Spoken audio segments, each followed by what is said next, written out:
जितने भी महिला और पुरुष इस वीडियो में दिख रहे हैं वो महाअधर्मी हैं। पटना का एक वट वृक्ष था, 50-60 साल पुराना था। उसको वट सावित्री के फेस्टिवल के दौरान किसी महिला ने जला दिया क्योंकि इनको रीले बनानी थी। और उसके बाद इस समय ये सब खड़े होकर उसको देखने लग रहे हैं कि जल रहा है, कोई इसके ऊपर पानी भी नहीं डालने की कोशिश कर रहा है। वो पेड़ जो कि इनके दादाजी की उम्र का है, वो पेड़ जो कि पिछले 70 साल देख चुका है, जो कि मॉडर्न डे भारत की उम्र का है, उसको इन्होंने जला दिया क्योंकि इनको दिए इतने पास लगाने थे कि रीले बन जाए इनसे। वट सावित्री एक करवा चौथ की तरह फेस्टिवल होता है जो कि बिहार में मनाया जाता है। मैरिड वुमेन जो होती हैं, बरगद यानी कि जो वट वृक्ष होता है उसकी पूजा करती है। क्यों करती है? क्योंकि वट वृक्ष बहुत लंबे समय तक जीता है, तो वो इमॉर्टैलिटी, वो लॉन्जेविटी को रिफ्लेक्ट करता है।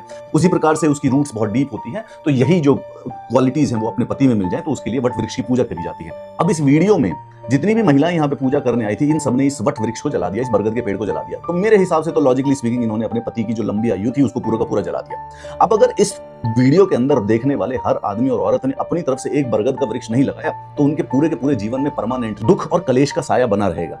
भाई, वट को पूजा ही इसीलिए जाता है ताकि पति की उम्र लंबी हो जाए, और अगर किसी औरत ने और सबके सामने, पूरी ऑडियंस के सामने मिलकर अगर बरगद के पेड़ को जला दिया तो वो शाप भी भाई महिलाओं के घर पे ही लगेगा।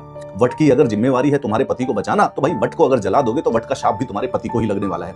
तो मैं तो ये कहता हूं कि इस वीडियो में जितनी भी महिलाएं थी, अपना एक एक नया नया बरगद का पेड़ लगा दो, वरना जो पति की उम्र है वो जो छोटी हो जाएगी। एक कमाल की बात यह है कि हमारा जो पूरा का पूरा भारत है और उसका जो धर्म है, उसके धर्म के अंदर एनवायरमेंटलिज्म, पर्यावरण ना घुसा हुआ है। हमारे यहाँ पे गंगा माता होती है, यमुना माता होती है, नर्मदा माँ है, कावेरी माँ है, गोदावरी माँ है, नंदा देवी है, गोवर्धन पर्वत को पूजा जाता है, तुलसी माता है, नंदी देव है, भगवान शिव के जो वाहन है, मतलब कि गरुड़ है, मतलब कि जानवर, पेड़, पहाड़, नदियां, सब हमारे भगवान है, सबको पूजा जाता है। लेकिन उसके बावजूद भी जो एनवायरमेंट और पर्यावरण को बचाने की बात करता है तो उसको एंटी नेशनल कह दिया जाता है। हम डेवलपमेंट के लिए अपने ही भगवान की गर्दन काटने को तैयार हो जाते हैं, इतना वहम है। आपने वो वीडियो देखा होगा, एक आदमी था, वो गंगा नदी के अंदर दूध डालने लग रहा था, नर्मदा के अंदर दूध और घी डालने लग रहे थे, और उसको बहुत बड़ी अच्छी तरीके से डिफेंड भी कर रहा था, अपनी मूर्खता को प्राउडली डिफेंड कर रहा था कि अरे वाह, हम तो डालेंगे, अरे गंगा नदी को पानी चाहिए, अरे गंगा माँ तुझे जिंदा रखती है भाई, तू क्या गंगा माँ को जिंदा रखेगा, तू तो खराब कर रहा है। ये वही सिम्टम है कि पर्यावरण को हम जलाने लग रहे हैं, जबकि यही भगवान है। भारत की धरती पर जो भी पैदा हुआ है वो हर पेड़ को, नदी को, पहाड़ को, जानवर को भगवान के रूप में पूजा गया है इस